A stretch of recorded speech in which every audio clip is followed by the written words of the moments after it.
السلام علیکم ورحمۃ اللہ تعالی وبرکاتہ۔ نحمده ونصلي ونسلم على رسوله الكريم اما بعد فاعوذ باللہ من الشیطان الرجیم بسم اللہ الرحمن الرحیم ان اللہ وملائکته یصلون علی النبی یا ایہا الذین آمنوا صلوا علیہ وسلموا تسلیما اللہم صلی علی سیدنا ومولانا محمد معدن الجود والکرم وآلہ الکرام وابنہ الکریم وبارک وسلم صلاۃ و سلاما علیک یا رسول اللہ صلی اللہ تعالی علیہ وسلم۔ عزیزان ملت اسلامیہ، قرآن مجید کے نزول کے بارے میں بات چل رہی تھی کہ قرآن مجید کس طرح نازل ہوا۔ اس میں یہ بات بیان کی گئی تھی کہ جو اگلی آسمانی کتابیں توریت، زبور، انجیل وغیرہ وہ لکھی ہوئی عطا کی گئی، یعنی تختیوں پر یا کسی بھی چیز پر لکھ کر کسی مخصوص مقام پر اس نبی کو بلا کر وہ کتاب دے دی گئی۔ لیکن قرآن مجید جب نازل ہوا تو یہ لکھا ہوا نہیں دیا گیا بلکہ یہ پڑھا ہوا نازل ہوا۔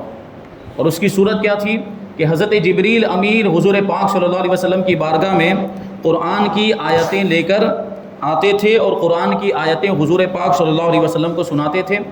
حضور پاک صلی اللہ علیہ وسلم ان آیتوں کو یاد کرنے کے بعد صحابہ کرام کو سنا دیا کرتے تھے۔ تو یہ اس طریقے سے قرآن سن کر اور پڑھ کر یہ صحابہ کرام تک پہنچا ہے۔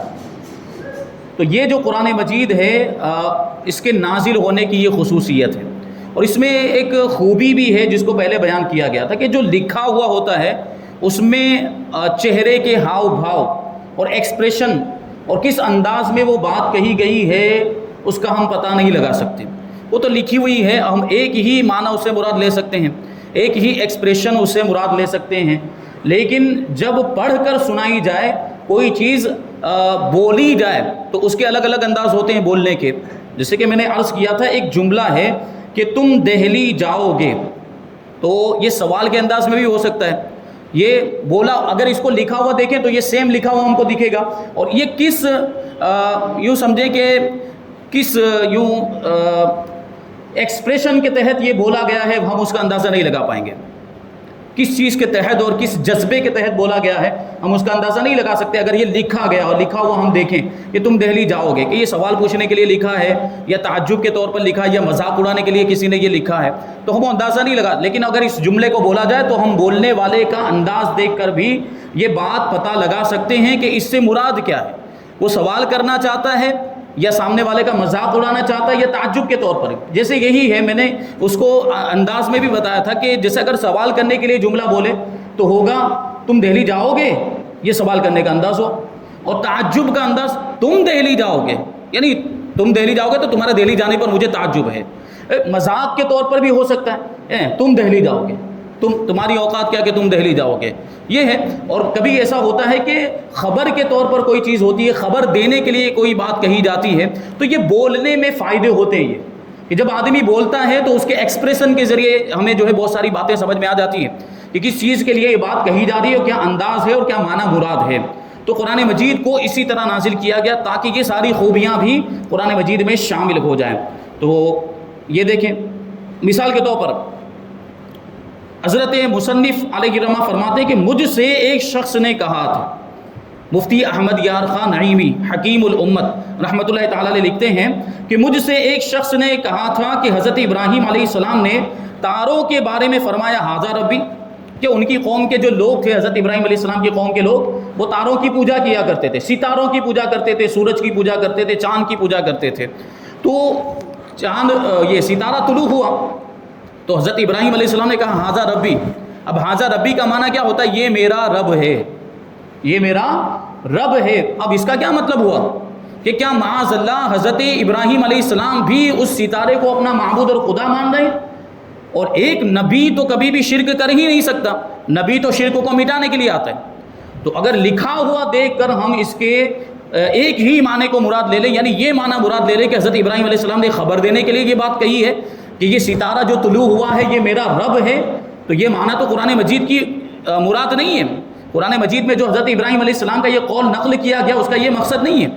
بلکہ حضرت ابراہیم علیہ السلام نے سوال کے طور پر کہا تھا کہ کیا اسے میرا رب بتاتے ہو، اسے میرا خدا بتاتے ہو، اسے میرا معبود بتاتے ہو، اور اس کا تو معاملہ یہ ہے کہ یہ ڈوب جاتا ہے، یہ غروب ہو جاتا ہے، اس کی روشنی ختم ہو جاتی، اور جو چیز ڈوب جائے، جو ستارہ ڈوب جائے، جو غروب ہو جائے، روشنی جس کی ختم ہو جائے، وہ معبود نہیں ہو سکتا۔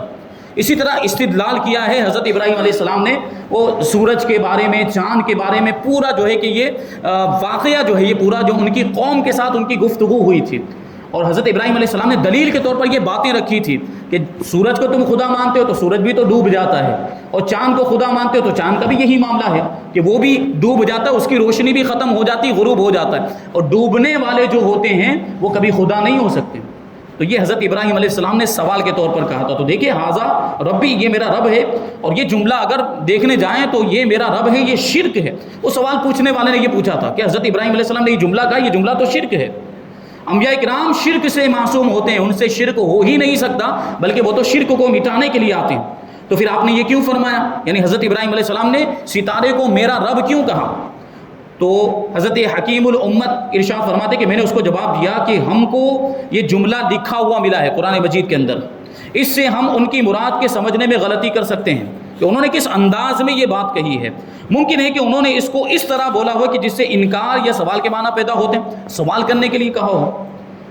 تو حقیقت میں یہ کلام ان چیزوں کی ربوبیت کے انکار کے لیے ہے جن چیزوں کے بارے میں حضرت ابراہیم علیہ السلام نے کہا، سورج، چاند اور ستارے، اس کی ربوبیت کے انکار کے لیے، کیونکہ بہت سارے سوال ایسے ہوتے ہیں جو سوال انکار کے لیے پوچھا جاتا ہے۔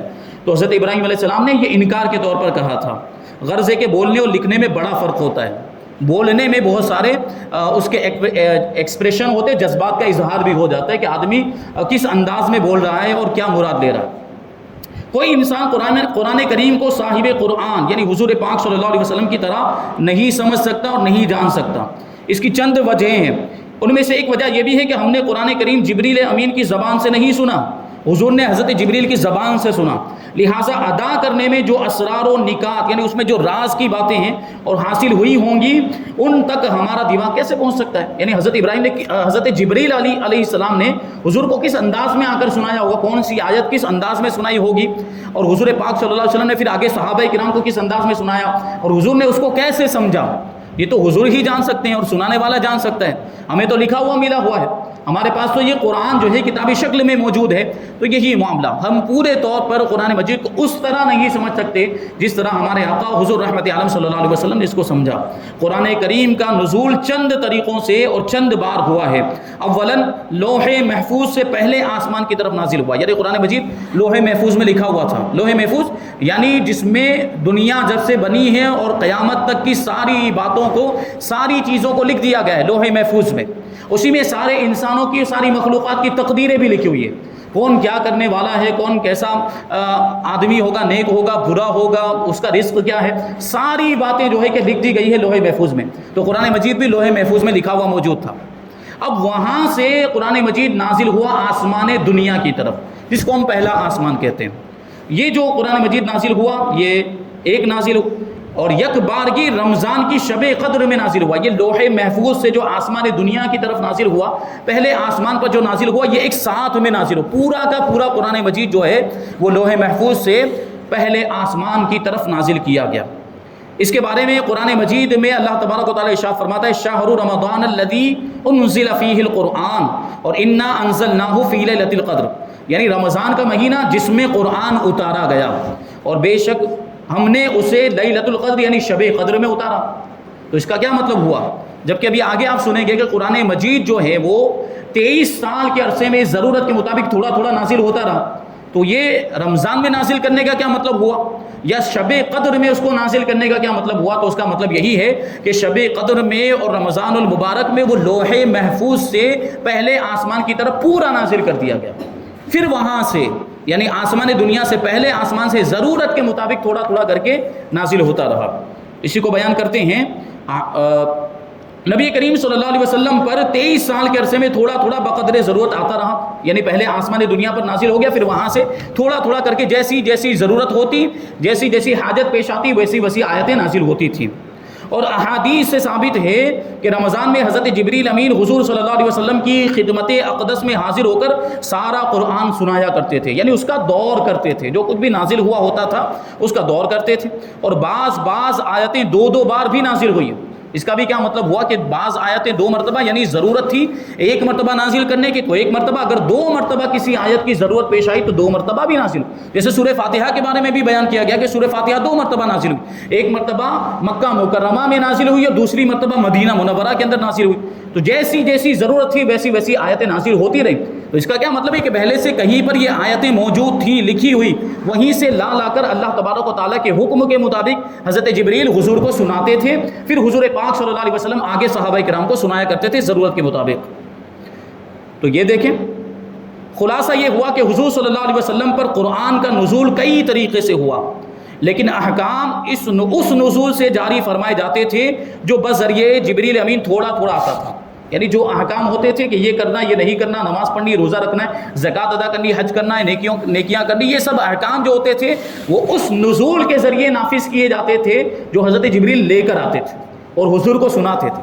یعنی جو آسمان دنیا پر یا لوح محفوظ میں لکھا ہوا تھا اس سے ڈائریکٹ احکام نافذ نہیں کر دیے جاتے تھے کہ وہاں پر یہ پہلے سے لکھا ہوا ہے لہٰذا یہ کرو، نہیں، بلکہ حکمت کے مطابق، ضرورت کے مطابق جو آیت آتی تھی اور اس آیت میں جو حکم ہوتا تھا اس کے مطابق حضرت جبریل جو لے کر آتے تھے اس کے مطابق حضور پاک صلی اللہ علیہ وسلم حکم کو نافذ کیا کرتے تھے. تو یہاں پر دیکھیں اس بات سے ایک بہت بڑا اعتراض بھی اٹھ گیا. وہ اعتراض یعنی سوال وہ یہ تھا کہ حق تعالیٰ نے قرآن مجید کے بارے میں کہیں نزلنا فرمایا اور کہیں انزلنا فرمایا. قرآن مجید کے اندر آپ پڑھتے ہوں گے تو کہیں پر قرآن کے بارے میں نزلنا ہے اور کہیں پر ہے انزلنا. اور نزلنا کا معنی ہوتا ہے آہستہ آہستہ ہم نے اتارا، اور انزلنا کا معنی ہوتا ہے یک بارگی، یعنی ایک ساتھ میں اتار دیا. تو دونوں باتیں ثابت ہو گئی اس تقریر سے کہ ایک ساتھ میں لوح محفوظ سے آسمان دنیا کی طرف نازل کر دیا گیا، اور تھوڑا یعنی آہستہ آہستہ کر کے آسمان دنیا سے حضرت جبریل لے کر آتے رہے، حضور کو سناتے رہے اور حضور آگے اس کو بڑھاتے رہے. ان دونوں آیتوں کی مطابقت یہ کیسے ہو جائے تو جواب معلوم ہو گیا کہ چند بار نزول ہوا ہے اور ان آیتوں نے الگ الگ نزولوں کو بیان فرمایا. یعنی ایک آیت کریمہ میں جو نزلنا کا ذکر ہے کہ آہستہ آہستہ ہم نے نازل کیا، تو جو 23 سال کے عرصے میں جو نازل ہوا یہ اس کا ذکر ہے. اور جہاں انزلنا فرمایا کہ ایک ساتھ میں نازل کیا تو وہ لوح محفوظ سے جو آسمان دنیا کی طرف نازل کیا وہ مراد ہے. نزول قرآن اور دیگر آسمانی کتب کے نزول میں 3 طرح فرق ہے. ایک یہ کہ وہ کتابیں لکھی ہوئی آئیں اور قرآن پڑھا ہوا آیا، یعنی وہ سب تحریری شکل میں تھی، لکھی ہوئی تھی، اور قرآن تقریری تھا یعنی پڑھ کے سنایا گیا تھا. دوسرے یہ کہ وہ سب ان پیغمبروں کو خاص جگہ بلا کر دی گئی. پہلے جیسے حضرت موسیٰ علیہ السلام کو توریت دی گئی تو کہاں بلایا گیا تھا؟ کوہ طور پر بلایا گیا، طور پہاڑ پر جو مصر کے اندر یہ پہاڑ موجود ہے. حضرت موسیٰ علیہ السلام کو وہاں پہ بلایا اللہ تبارک و تعالیٰ نے اور ان کو توریت عطا فرمائی، لکھی ہوئی تختیوں کے اندر لکھی ہوئی تھی وہ کتاب. لیکن جب قرآن مجید نازل ہوا تو یہ تختیوں میں لکھا ہوا نہیں ملا، اور یہ نبی پاک صلی اللہ علیہ وسلم کو کسی خاص جگہ پر بلا کر نہیں دیا گیا، بلکہ کیا ہوا؟ قرآنی آیات عرب کے گلی کوچوں بلکہ حضور کے بستر شریف پر بھی نازل ہوئی، تاکہ حجاز کا یعنی حجاز مقدس جو مدینہ منورہ، مکہ مکرمہ، طائف وغیرہ کا جو علاقہ ہے اس کو حجاز کہا جاتا ہے، حجاز کا ہر ذرہ عظمت والا ہو جائے کہ وہ قرآن کا جائے نزول ہے، یعنی قرآن کے نازل ہونے کی جگہ. حضور پاک صلی اللہ علیہ وسلم تشریف فرما ہوتے صحابہ کرام کے درمیان اور اس وقت بھی آیت نازل ہونے لگ جاتی تھی. کبھی حضور پاک صلی اللہ علیہ وسلم آرام کر رہے ہوتے ہیں اس وقت آیت نازل ہوتی تھی. کبھی ام المؤمنین حضرت عائشہ صدیقہ رضی اللہ تعالی عنہا کی گود میں سر رکھ کے آرام فرما رہے ہوتے ہیں اس وقت بھی آیت نازل ہوتی ہے. کبھی غار حرا میں نازل ہوتی ہیں، کبھی سفر میں نازل ہوتی ہیں، کبھی حضور پاک صلی اللہ علیہ وسلم چل رہے ہوتے ہیں گلی کوچوں میں، وہاں پر بھی یہ آیت کریمہ نازل ہوتی. تو یہ اتنی حکمتیں قرآن مجید کو نازل کرنے میں.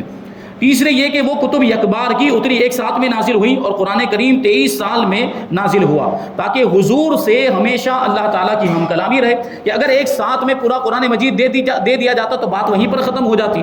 یعنی یہ کلام قرآن مجید یہ اللہ تبارک و تعالیٰ جو حضور پاک صلی اللہ علیہ وسلم سے کلام فرماتا ہے یہ وہی تو ہے. اللہ تبارک و تعالیٰ کی گفتگو، اللہ تبارک و تعالیٰ جو ارشاد فرماتا تھا وہ حضرت جبریل لے کر آتے تھے، تو گویا کہ اللہ تبارک و تعالیٰ حضور سے کلام فرما رہا ہے. اور اگر ایک ساتھ ساتھ میں یہ قرآن مجید دے دیا جاتا تو وہیں پر کلام کا سلسلہ منقطع ہو جاتا. تو 23 سال تک تھوڑا تھوڑا کر کے نازل کیا جاتا رہا تاکہ یہ ہم کلامی کا، یہ گفتگو کرنے کا اور ارشادات کا جو سلسلہ ہے یہ جاری رہے 23 سال کے عرصے تک، اور مسلمانوں کو عمل کرنا بھی آسان ہو جائے. کیونکہ اگر ایک ساتھ میں سارے احکام نازل کر دیے جاتے، نماز بھی پڑھنی ہے، روزہ بھی رکھنا ہے، حج بھی کرنا، ساری چیزیں کرنی ہیں، تو جو صحابہ کرام تھے جو نئے نئے مسلمان ہوئے تھے، ابھی جو پرانا مذہب چھوڑا تھا اور ابھی ان کے لیے یہ ساری چیزیں نہیں تھیں اسلام کے احکام، تو ایک ساتھ میں سارے احکام دے دیے جاتے، سب چیزوں پر عمل کرنے کا حکم ان پر لازم کر دیا جاتا تو ان کے لیے مشکل ہو جاتا. اس لیے تھوڑا تھوڑا کر کے یہ قرآن کی آیتیں نازل ہوئی تاکہ عمل کرنا آسان ہو، کیونکہ ایک ساتھ سارے احکام پر عمل کرنا مشکل ہوتا ہے. دیکھو بنی اسرائیل کو ایک ساتھ میں توریت ملنے سے وہ گھبرا گئے، ان کو ایسا ہی ہوا تھا. حضرت موسیٰ علیہ السلام ایک ساتھ میں پوری توریت لے کر آ گئے اور بنی اسرائیل کے سامنے پیش کیا کہ دیکھو اللہ تبارک و تعالیٰ نے یہ کتاب عطا فرمائی ہے، تم کو اس پر عمل کرنا ہے. بنی اسرائیل نے دیکھا کہ اس میں تو کتنے سخت احکام ہے، ہمارے لیے تو اس پر عمل کرنا بہت دشوار ہے، اور سب گھبرا گئے. اور پھر کیا کہہ دیا انہوں نے؟ سمعنا وعصینا، ہم نے سنا تو صحیح، یعنی ہم نے سنا کہ آپ کتاب لے کر آئے، ہم مانتے ہیں اس بات کو کہ یہ توریت اللہ تبارک و تعالیٰ کی کتاب ہے، لیکن ہم نے نافرمانی کی، یعنی ہم اس پر عمل نہیں کر سکتے. تو اس طرح کی بات امت محمدیہ نہ کرے، اس لیے ان کے لیے یہ آسانی پیدا کی گئی کہ یہ 23 سال کے عرصے میں نازل ہوا. پھر ایمان والوں نے یعنی صحابہ کرام نے کیا کہا؟ پھر سمعنا واطعنا، یا رسول اللہ ہم نے سنا اور اللہ کے حکم کی اطاعت کی، ہم نے مانا، سر تسلیم خم کیا. صحابہ کرام کا طریقہ یہی تھا کہ جب بھی کوئی حکم نازل ہوتا رسول پاک صلی اللہ علیہ وسلم صحابہ کرام کو سناتے تو صحابہ کرام فوراً سر تسلیم خم کرتے تھے، اس کو مان لیتے تھے اور عمل کرنا شروع کر دیتے تھے. اور کیوں ایسا اور کیوں ایسا نہیں میں نہیں پڑھتے تھے، وہ گہرائی میں نہیں جاتے تھے، بلکہ یہی ان کا عقیدہ تھا کہ ہمارے آقا نے فرما دیا تو بس ہم کو اس پر عمل کرنا ہے. یہ صحابہ کرام کا طریقہ تھا. بندوں کے لیے ضروری ہے کہ حق تعالیٰ کے احکام کو مانیں، لیکن یہ ماننا جب ہی ضروری ہوگا جبکہ وہ احکام نبی کی زبان سے ادا ہوں. حق تعالیٰ تو بلا واسطہ کسی غیر نبی سے کلام نہیں فرماتا، وہ نبی ہی سے کلام فرماتا ہے، نبی ہی کو اپنی آیتیں عطا فرماتا ہے. اگر جبرائیل انسانی شکل میں آ کر لوگوں کو احکام سنا جاتے تو بھی ان پر عمل کرنا ضروری نہ ہوتا، کیونکہ جبرائیل جو ہے وہ انسانوں کے نبی نہیں ہیں. جبرائیل تو فرشتے ہیں اور فرشتوں کے رسول ہیں، فرشتوں کے نبی ہیں. وہ فرشتوں کے لیے ان کی بات ماننا ضروری ہو سکتا ہے، لیکن انسانوں کے لیے حضرت جبرائیل کی بات ماننا ضروری نہیں ہے. انسانوں کے لیے کس کی بات ماننا ضروری ہے؟ نبی کی بات ماننا ضروری ہے. اسی طرح کوئی غیر نبی خواب یا الہام یا غیبی آواز سے کسی حکم پر مطلع ہو جائے تو اس کا ماننا بھی شرعاً لازم نہیں ہوگا. یعنی کسی کو خواب میں کوئی بات نظر آئی، کوئی بات سنی اس نے یا الہام ہوا اور تو اس پر عمل کرنا لازم نہیں ہوتا. مشکاۃ شریف کے شروع میں ہے کہ ایک بار حضرت جبریل امین شکل انسانی میں یعنی انسانی شکل میں سائل بن کر حضور پاک صلی اللہ علیہ وسلم کی خدمت میں حاضر ہوئے اور حضور سے دریافت کیا کہ ایمان کیا ہے، اسلام کیا ہے، احسان کیا ہے. اس کو حدیث جبرائیل کہا جاتا ہے. صحابہ کرام نے بھی دیکھا تھا، حضرت جبریل تشریف لائے، صحابہ کرام نے بھی ان کو دیکھا تھا. حضور پاک صلی اللہ علیہ وسلم نے سارے سوالوں کے جواب دیے. اسلام کیا ہے، ایمان کیا ہے، احسان کیا ہے، ان ساری چیزوں کے سارے سوالوں کے جواب دیے. جب وہ دریافت کر کے چلے گئے، یعنی حضرت جبریل علیہ السلام جب یہ سوال پوچھ کے چلے گئے تو سرکار دو عالم صلی اللہ علیہ وسلم نے ارشاد فرمایا کہ یہ کون تھے، کیا تم جانتے ہو؟ یعنی صحابہ کرام سے پوچھا یہ جو آئے تھے ابھی جنہوں نے یہ 3 سوال پوچھے ہیں تم جانتے ہو یہ کون تھے؟ تو حضرت فاروق اعظم نے کہا کہ ہم نہیں جانتے، کیونکہ معاملہ یہ تھا کہ سفر کے آثار بھی نہیں تھے. یعنی اگر آدمی لمبا سفر کر کے آیا ہو تو اس کے کپڑے میلے ہو جائیں گے، تو کپڑے بھی میلے نہیں تھے. اس کا مطلب ہے کہ کہیں قریب ہی سے آیا. تو حضرت فاروق اعظم کہتے کہ اگر وہ قریب سے آیا ہوتا تو ہم اس کو پہچانتے ہوتے، ہم پہچانتے بھی نہیں. اس کا کیا مطلب؟ نہ یہ قریب کا آدمی ہے نہ یہ دور کا آدمی ہے. تو حضور پاک صلی اللہ علیہ وسلم نے ارشاد فرمایا کہ یہ جبرائیل امین تھے اور تم کو تمہارا دین سکھانے کے لیے آئے تھے، تمہاری دینی باتیں تم کو سکھانے کے لیے آئے تھے. دیکھو اس موقع پر حضرت جبرائیل امین نے خود ہی نہ کہہ دیا کہ اے صاحبوں میں جبرائیل ہوں اور تم کو فلاں فلاں بات کا حکم دیتا ہوں. یعنی حضرت جبرائیل نے ڈائریکٹ نہیں کہا کہ ایمان یہ ہے اس پر عمل کرو، اسلام یہ ہے اس پر عمل کرو، احسان یہ اس پر عمل کرو، نہیں، بلکہ انہوں نے حضور پاک صلی اللہ علیہ وسلم سے سوال کیا، حضور نے جواب دیا. یہ باتیں حضور کی زبان سے کہلوائی گئی، کیونکہ حضرت جبرائیل کی بات یہ دلیل نہیں ہے، نبی کی بات دلیل ہوا کرتی ہے، کیونکہ وہ جانتے تھے کہ میری اطاعت ان حضرات پر واجب نہیں، حضرت جبرائیل. اس لیے حضور علیہ الصلوۃ والسلام کی زبان پاک سے وہ کلمات لوگوں کو سنوائے. اور اماموں کا قیاس بھی حق تعالیٰ کے فرمان یا حضور کے ارشاد پر ہی مبنی ہوتا ہے. جو امام یعنی 4 امام، امام اعظم ابو حنیفہ، امام مالک، امام احمد بن حنبل، امام شافعی رضی اللہ عنہم، یہ امام جو قیاس کرتے ہیں، دیکھیں ایک تو یہ ہوتا ہے کہ ڈائریکٹ قرآن و حدیث سے مسئلہ نکال کر ہمیں بتا دیا، لیکن کبھی ایسا ہوتا ہے کہ وہ قیاس کرتے ہیں کہ یہ مسئلہ ایسا ہونا چاہیے، غور و فکر کرتے ہیں اپنے علم کی روشنی میں، تو اس کو کہا جاتا ہے قیاس۔ لیکن وہ بھی انہی قواعد کی روشنی میں قیاس ہوتا ہے جو قرآن و حدیث سے بنائے گئے ہیں، جو قواعد اور اصول۔ اس کا مطلب یہ ہے کہ یہ قواعد، جو قیاس کے جو قواعد ہیں وہ قرآن و حدیث ہی سے ثابت ہیں، ان پر عمل کرنا یہ حقیقت میں قرآن و حدیث پر ہی عمل کرنا ہے۔ تو اس کلام سے نتیجہ یہ نکلا کہ اصل اصول بندگی اس تاجور کی ہے کہ یہ ساری چیزیں اسی لیے ہیں کہ نبی پاک صلی اللہ علیہ وسلم کی اتباع لازم ہے، کہ نبی کی اطاعت در حقیقت اللہ تعالیٰ کی اطاعت ہے۔ پیغمبر کا خواب اور ان کا الہام وغیرہ بھی وحی کی طرح قابل اطاعت ہوتا ہے، یعنی نبی کو اگر کوئی خواب آتا ہے تو وہ حق اور سچا ہوتا ہے اور اس پر عمل کرنا بھی لازم ہوتا ہے۔ حضرت ابراہیم علیہ السلام نے خواب میں دیکھا تھا کہ اپنے فرزند کو ذبح کر دو۔ حضرت اسماعیل علیہ السلام کا واقعہ آپ نے سنا ہوگا۔ حضرت ابراہیم علیہ السلام کو حضرت اسماعیل علیہ السلام کو ذبح کرنے کا، ان کی قربانی پیش کرنے کا حکم دیا گیا خواب میں، حالانکہ بے قصور آدمی کو قتل کرنا یہ شریعت کے خلاف ہے۔ حضرت ابراہیم علیہ السلام کا، حضرت اسماعیل علیہ السلام کا کوئی قصور نہیں تھا، لیکن نبی کا جو خواب ہوتا ہے وہ سچا ہوتا ہے، اسی لیے حضرت ابراہیم علیہ السلام حضرت اسماعیل کو ذبح کرنے کے لیے تیار ہو گئے۔ تو وہی کہتے ہیں کہ آپ کے اس خواب نے اس حکم شرعی کو آپ کے حق میں منسوخ کر دیا تھا۔ آج اگر کوئی مسلمان یہ خواب دیکھے کہ وہ اپنے بیٹے کو ذبح کر رہا ہے یا اس کو حکم دیا جا رہا ہے کہ اپنے بیٹے کو ذبح کرو، تو محض اپنے خواب پر ایسے کام کی جرت نہیں کر سکتا، اس کو اس کی اجازت نہیں ہوگی۔ آج عام انسان اگر کوئی خواب دیکھتا ہے اور اس کو یہ حکم دیا جا رہا ہے خواب کے اندر کہ اپنے بیٹے کو ذبح کرو، تو کیا اس کو اپنے بیٹے کو ذبح کرنا جائز ہوگا؟ نہیں۔ وہ نبی تھے، نبی کا خواب دلیل ہوا کرتا ہے، کیونکہ یہ خلاف شرع، یعنی عام انسان کے لیے ایسا کرنا یہ شریعت کے خلاف ہے۔ نقطہ یہ بھی یاد رہے کہ حضرت جبریل نہ تو نبی ہیں نہ نبیوں کے استاذ ہیں، یعنی انسانوں کے لیے، بلکہ رب تعالیٰ اور پیغمبروں کے درمیان پیغام پہنچانے والے قاصد ہیں۔ ان کا کام یہی تھا کہ اللہ تعالیٰ کا پیغام نبیوں تک پہنچائے، اور انبیاء کرام کے خادم ہیں۔ نبی حکومت الہیہ کے اختیارات والے حکام ہیں، یعنی اللہ تبارک و تعالیٰ نے ان کو اختیار دیا ہے، مالک و مختار بنا دیا ہے انبیاء کرام کو۔ حضرت جبریل ایسے نہیں ہیں، یعنی ان کو حاکم نہیں بنایا گیا۔ بلا شبہ یوں سمجھو کہ ایک ضلع کا افسر ہوتا ہے، جیسے مثال کے طور پر ایک کمشنر ہے، بڑا کمشنر، پولیس کا کمشنر ہے، اور ایک محکمہ ڈاک کا قاصد ہے، یعنی پوسٹ مین ہے۔ ایک مثال کے طور پر ایک کمشنر ہے اور ایک ہے پوسٹ مین۔ بادشاہ کے یہاں سے احکام ڈاک کے ذریعے سے حاکم کے پاس آتے ہیں، تو ڈاک کا لانے والا حاکم نہیں ہوتا، یعنی جو پوسٹ مین ہے۔ مثال کے طور پر سی ایم نے کوئی خط لکھ کر کمشنر کے نام روانہ کیا، اب وہ خط لے کر جو ڈاکیا پوسٹ مین ہوتا ہے وہ لے کر آتا ہے کمشنر کے پاس، تو اصل حاکم تو وہ کمشنر ہی ہے۔ یہ جو ڈاک کے ذریعے جو خط لے کر آیا ہے، جو پیغام لے کر آیا، وہ تو قاصد ہے، وہ حاکم نہیں ہے، اس کو اختیار نہیں دیا گیا۔ حاکم وہی ہے جس کے پاس یہ احکام آئے اور جو ان پر رعایا سے عمل کرائے گا، وہی حاکم ہے۔ اب یہاں سے انشاءاللہ تبارک و تعالیٰ قرآن اور حدیث کا فرق بیان کیا جائے گا کہ قرآن اور حدیث میں کیا فرق ہے، اور پھر قرآن کی ترتیب اور اس کے جمع کرنے کے تعلق سے کچھ ضروری باتیں انشاءاللہ تبارک و تعالیٰ آئندہ درس میں شامل کی جائیں گی۔ اللہ تبارک و تعالیٰ کی بارگاہ میں دعا ہے کہ جو کچھ بھی بیان ہوا اس پر ہم سب کو عمل کرنے کی توفیق عطا فرمائے، اور اس کو یاد رکھ کے دوسروں تک پہنچانے کی توفیق عطا فرمائے۔ نور قرآن سے ہم سب کے دلوں کو روشن اور منور فرمائے۔ وما علینا الا البلاغ۔ السلام علیکم۔